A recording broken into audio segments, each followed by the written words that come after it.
everyone, and welcome to another Women's Health Tech Wednesdays. My name is Nina Joshi, and today we will be bringing out a very special guest, Brian McIntyre, who is the Senior Manager of Forensic and Valuation Services at Withum. So this is going to be a very informative conversation today. As you know, we love questions here on Women's Health Tech Wednesday. So if you have any for Brian, please feel free to utilize the Q&A feature at the bottom of your screen. And so with that, would like to formally introduce Brian. Hi, Brian. Thanks for being here today. Thank you for having me. Excited to be here. Awesome. All right, well, let's just jump into it. I think to kind of kick us off, would love if you could tell us a little bit about yourself and how your journey led you to Withum. Sure. Yeah, absolutely. So I am the person in that picture as well, just to change a little bit. But yeah, as you mentioned, I'm a senior manager at Withum. I've been at Withum for about 6 years. Lead kind of our corporate valuation practice. I've been doing business valuations for about 10 years since coming out of school. And just over time, we've worked with a lot of small business owners, a lot of startup companies in the tech space, that are looking to understand the value of their business and kind of attract talent as well. Wow, that sounds great. And I would love if you could just share with us maybe just a simple definition for, what exactly is valuation and why is that important for a company's success? Yeah, sure. I think one of the easier comparisons to make is, you can go on, your brokerage and you can check what the stock price is of some of the stocks you bought. That's essentially what we do for companies that don't have that price. So private companies that don't understand the value of their business, we help them understand it. And that can be for a lot of different reasons. At a basic level, just understand the value of your asset, which is your business. And then at a more detailed level for tax compliance, financial reporting, and strategic purposes if you're looking to sell or buy. Right. That's a very simple and easy to follow explanation. So really appreciate that. And then I know you also have a presentation that kind of goes into the details. So would love if you could just walk us through that. Yeah, no, absolutely. And I think the context of the presentation is surrounding 409A valuations, and we can get into the 409A, but just, I will also keep it broader to just valuations in general. And, we can talk about some of the nuances there. Perfect. So, just with them in general, what we've done, we've helped, hundreds of small businesses kind of understand their value and also companies that are about to go public. So we've seen, the whole stage of development of businesses and understand the inflection points, when valuations are needed and, kind of the preferred methodologies to value it, because it can be very challenging. And I'll touch on each of those, kind of briefly throughout the presentation. Obviously, if anyone has any questions, I understand that some of these companies are very much at the beginning stages where some of other viewers might be a little bit more down the road with some preferred financing. So, generally in the space of companies that are starting a business or getting to that Series A, Series B round, a lot of the times why evaluation is needed is for 409A compliance purposes. And I think, it's an important distinction to talk about with valuation in general is that valuations are for each valuation opinion is for a specific purpose. So, and that valuation opinion is only to be used for that purpose. For example, the value under a 409A valuation standard might be different than a shareholder buyout. So it's always important to keep that in mind. But a lot of the times in these startup companies, when we're trying to attract talent, one of the ways to attract talent when maybe perhaps cash is not available is to offer some kind of equity incentive program. And a lot of times this is in the form of options. So it's a way to get talented people in here when perhaps, cash is tight. And that is where a 409A valuation comes in to play. And this is where we help a lot of companies understand the value of their company at its current stage. And it can be challenging, obviously, because a lot of these companies don't have any customers, they don't have any revenue, they might be incurring losses. So it's almost more challenging than, say, a mature company with millions of dollars in revenue. So, 409A valuation, it protects essentially the employee receiving the options and the employer issuing the options. And what it does is it basically says you cannot give away equity in this company for lower than its fair market value. Mm, And what we come in to do is provide an opinion that shows the equity given away is at least at fair market value. And it's important because if it is found later on that it was given below fair market value, there are penalties on both sides for employees and employers. So this valuation protects all parties, and beyond just a compliance standpoint, right? It makes it fair and equitable to the person giving away equity and to the person receiving equity, because that person receiving equity is foregoing cash upfront essentially for a potential greater reward down the line. And you want to make sure that when you give it to them that it's fair at the time, right? It's not overpriced, it's not underpriced, and it's going to reflect the value that they're going to help create. mhm. Ultimately, when you go through a valuation process, though, you begin to discover things that are outside just the compliance aspects of it. You understand what is driving value. You understand, a common misconception might be a pre and post money value, where the value of your company today may not actually be that post money value for a 409A purpose. Are generally, when you look at a valuation, when someone engages a specialist like us, it's 30 to 40 type of questions where a management interview is conducted, and to understand your business, and it can be a learning experience for both parties. And we found a lot of business owners have kind of enjoyed understanding some of the things we look at to substantiate the value of their company. Gotcha. Uh, Can I ask a question actually? Absolutely. So, I think the word valuation, I think, is very popular within the context of like raising for investors. So with the 409A type of evaluation, who makes that determination? Do investors make that, or is that a third party company like Withum that ultimately makes that valuation? Yeah, it's a good question. And you're going to negotiate a kind of a pre-money and post-money value with the investors, but then at that point, when you want to go look to issue options to people that are coming on board, you need to hire a third-party specialist like Withum. It needs to be the IRS has a definition for a qualified appraisal. And a Got it. qualified appraisal, that person has the certifications in the background to conduct the valuation. So, and you also want to look, independent. You want to have that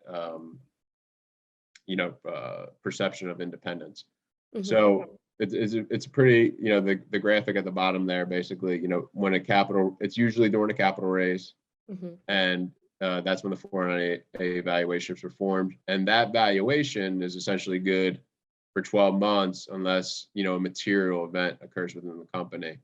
So if you want to grant options within that year, you can kind of rely on that valuation. And a material event I would most likely define as, another capital raise within that 12-month time frame. Gotcha. This is very helpful because I think for a lot of people, I mean, including myself, after you raise, for me, that's always the assumption of, okay, cool, I have the money in the bank now, we could just keep moving forward. But this, I think, was a good reminder that there's still so many more processes and, things to take before you can just start, hiring away. Yeah. And, I think, again, a lot of times our clients are surprised when our valuation is lower than the post-money valuation. But, typically a post-money valuation is that preferred round times the fully diluted shares. And you're issuing stock not on that preferred round, you're issuing it to common shareholders who are usually last in line. So there should be a difference in that value. And again, you don't want to overstate the value because you're ultimately hurting the employee who's receiving the options. Absolutely. So kind of the next slide I thought would be good to discuss is kind of, what can you expect if you engage a third-party specialist? What are they going to be looking for? A lot of times what is very important is, understanding the, articles of incorporation. A lot of times I'll discuss the preferences of each preferred series, the voting rights, etc. Your cap table. I know a lot of you will use cap management software for that, so you can easily kind of generate that. We like to look at the historical operations of the business. To the extent that that might reflect the future is very unlikely, especially in startup companies. So projections are also important. And we don't take just a automated approach to this. There are providers that it's more of an automated process where it's difficult to speak with somebody where they might use one method. Just we are going to explore multiple methods, and I think what that really allows us to do is kind of hone in on a value that's supportable but fair to all parties. And what I mean by that sometimes is, if you had a capital raise in a B round, which was led by previous investors or investors that are strategic in nature, or these investors now get to control the board, that price paid might not be the only method you would look at, right? You might look at traditional valuation methods to kind of calibrate to that.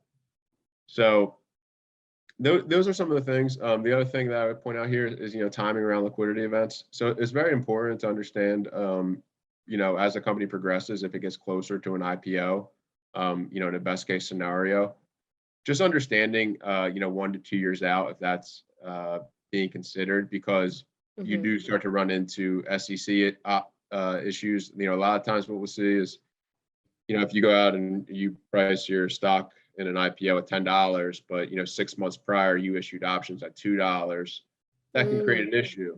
And the SEC might have a comment about that. So if you're getting your valuations done contemporaneously throughout the process, it really helps it's a just better look overall to the SEC.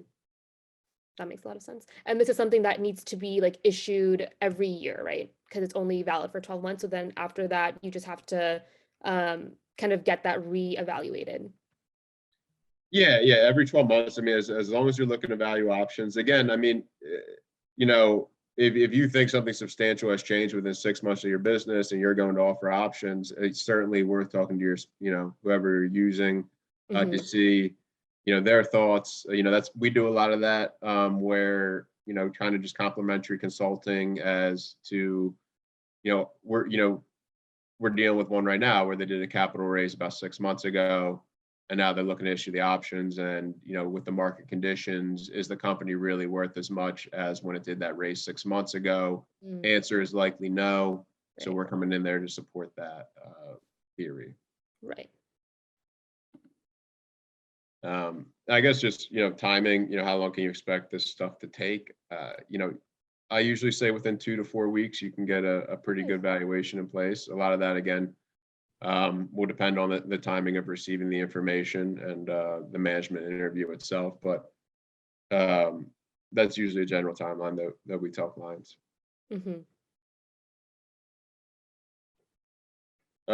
So just some common, misconceptions around getting these valuations in the context of issuing options to employees.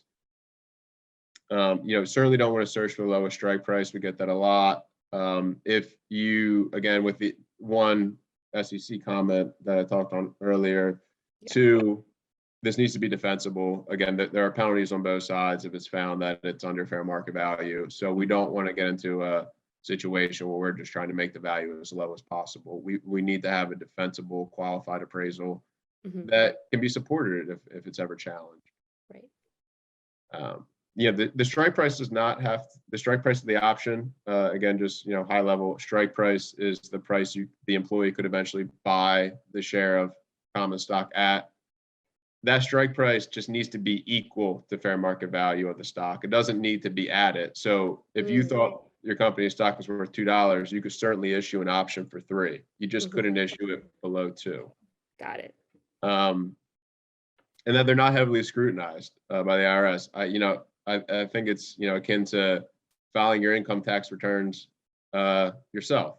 Are they going to challenge it? No. Do you want to do everything right in case it was ever challenged? Yes. Right. So it's not just for the IRS. Again, it's for the employees that are receiving them, doing right by them, and also just learning more about what's driving the value of your business. Absolutely. And you can see just there the penalties at the bottom that are outlined if they do find that it was below fair market value. Yikes. Yeah, not great. This is just a little overview of our team. We can skip this. I want to kind of touch on some of the methods briefly that we would look at and value your company. There's three broad approaches: an income, market, and an asset approach. I'll start with the latter there, the asset approach, for very early startup companies. When you are first developing a product or intellectual property or what have you, you have no customers, you have no reasonable way to project future cash flows. You really just have essentially your assets, and your assets now are on your balance sheet, but also are off your balance sheet. And what I mean by that is, you've incurred expenses to get the business to the point that it's at, and you would reasonably probably not sell for less than that. You've put in time to that. There's an opportunity cost associated with that. There's an entrepreneurial incentive associated with that. And then there are the off-balance sheet items. For example, your costs surrounding your compensation. So a lot of founders will work below their market rate for the services that they provide. We would want to look at, well, how much time have you spent? What have your roles been? And kind of say, well, you should have been paid X dollars if you didn't have any equity in this company. And that's a cost that should kind of be added to costs incurred, right? Something not thought about a lot. Yeah, that's interesting. I think that is something that's not really considered, really. Yeah, and it should be. And so the asset approach is going to come into play if you're looking to issue options and you haven't really had a capital raise very early on, probably less than a year. Right. Pre-revenue, pre-everything. Just getting started, just learning to walk.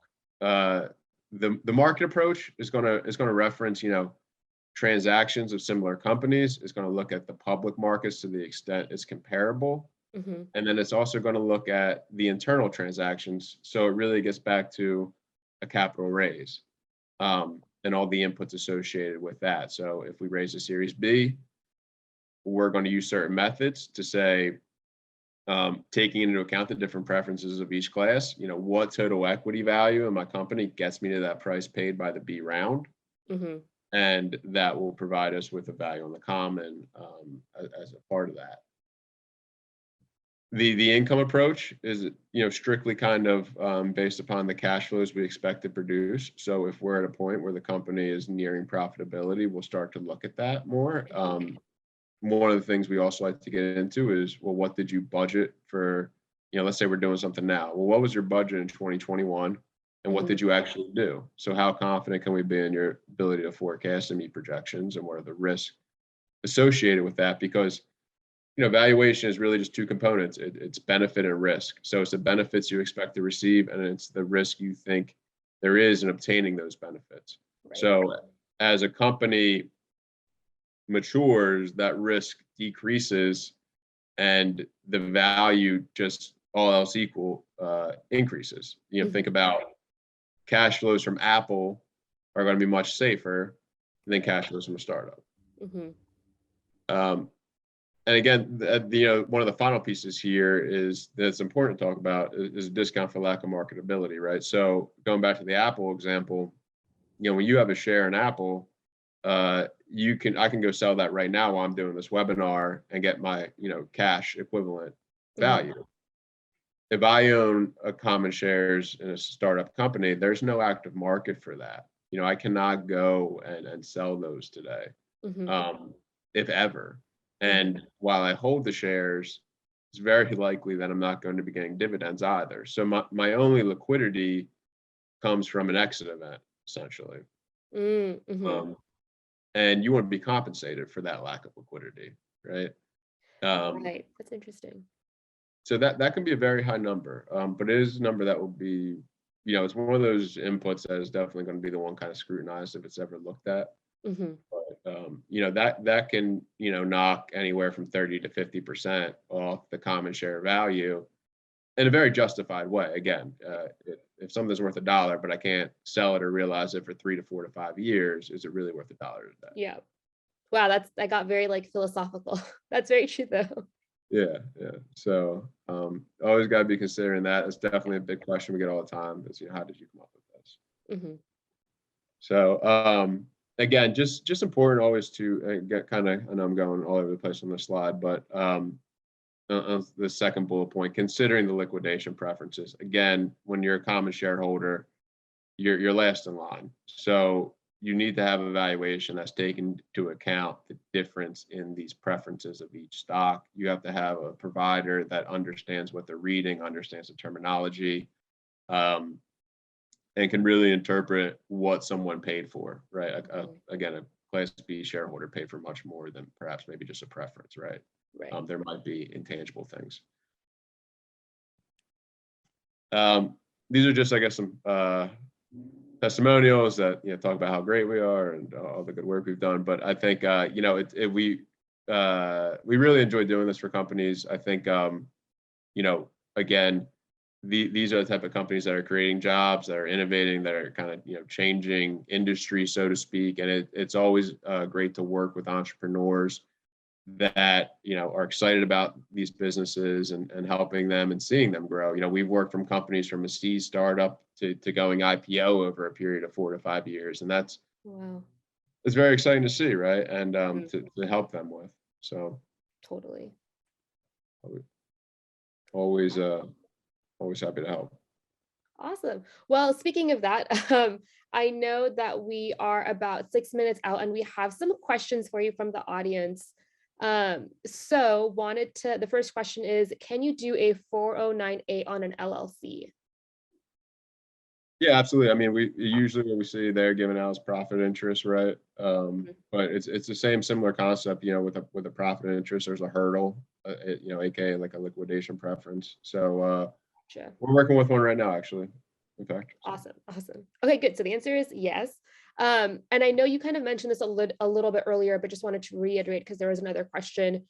When is the best time to do a 409A before you speak to investors, or is it kind of it's after you get that valuation from investors? Well, it all depends, right? If you Okay. have people that you've brought on board that you want to give options to, it might be more beneficial to them to get that valuation locked in prior to a capital raise, right? You'll have a lower strike price. It all depends on how you want to negotiate and work with the employee. Got it. So the 409A valuation process is completely independent than a capital raise. They are not really dependent on each other in any way. It's just up to you on when you want to do either of those. Is that a safe assumption to say? Yeah, like if you know you need capital in the future, but you want to get the company valued prior to that being a known event, Mhm. then you can certainly do that. Awesome.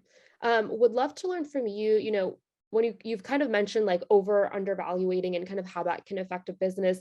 As a founder, like how do you really know if a valuation is over or under? Like, are there any resources or ways that a founder can kind of gauge, these numbers that are being thrown at them when it comes to, the valuation of their business? Yeah, I think it's definitely important to note that this isn't all science, right? There's a little bit of art in it. So what I like to say is there's a range of value, right? And I think Mhm. two good providers are going to be within that range, although they're not going to be exactly the same.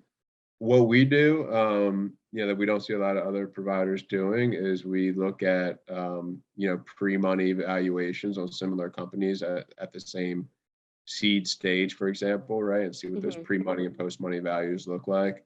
Right. That data is reported and you can find it. Um, Ultimately, it's a question. We try to be fully transparent and communicative in terms of this is where we're at and this is why we're at where we're at. Mhm. These are the critical assumptions that we used. Do you have any other thoughts around them? It's collaborative. Right. It's not. We don't just send over a number and say this is our number. Uh, Mhm. it's collaborative in nature. Okay, that's really, really good to hear. And you had talked also a little bit about the use of evaluation, especially like a 409A as it relates to talent and attracting talent. I would love if you could just like expand on that a little bit. How does evaluation like this help with recruitment efforts? Sure. Yeah, I think you know, really what we're getting at there is because the company's stage of development, perhaps, a cash salary is not reasonable, or they could go get that money at a mature company, but they could go work at Google or something, right? But again, it's valuation almost, so it's risk reward. So they're willing to take a higher upside, but they want to know that you've given them options that aren't going to penalize them down the road because you are in compliance with the 409A statute, right? So when they can have comfort in that, that's good for everybody. Eventually, you'll also get into a spot where perhaps you need audited financial statements. The value of those options come into play there as a stock-based comp expense. So it just, it keeps all parties in a good position. Absolutely. And so we have time for one more question. So really just wanted to ask you, I mean, you have such a wealth of experience, 10 years in this space. If you could, what are some of the areas that you've kind of seen founders struggle with, or just like, any advice that you want to impart to them, anyone that's kind of, pre-revenue or really early stage and kind of, maybe going through this 409A process for the first time ever? Yeah, I think if you're going through the 409A process for the first time ever, I think a lot of times it's just looked at as a check the box exercise. I need to do this. I have to. You should try to get something out of it. Again, you should work with a provider that isn't going to just give a black box kind of solution. Do one method. You should work with a provider that you can talk with to understand what is influencing the value. Provider that will look at multiple methods that will calibrate its value to the marketplace itself. And I think one of the principles a lot of people get confused with is our valuation is a point in time. So just like you go check the stock price of Apple today, it's going to change tomorrow. Right. When we value a company, a month later, it could be worth significantly more or less, just like a stock if a milestone event occurs. So it's a point in time, and take that for what it's worth, right? It doesn't mean that the company should grow in value over time if it's executing on what it's supposed to be doing. Absolutely. Well, Brian, I wanted to thank you for taking the time to chat with us today. It was very educational. Like, this was great. I think myself and a lot of other folks on the call really learned a lot about, something that may have just been a check in the box when you realize you have to do it. So thank you for kind of preparing us. And so just wanted to let everyone know as well that we have a symposium later in the month around mental health and women's health. So please be sure to check that out. The registration information is in the chat. Wanted to thank our sponsors, Goodwin and Withum, for sponsoring this conversation. Wanted to give one last huge shout out to Brian, and thank you all for joining today. See you next week. Bye, everyone. Thank you. Bye-bye.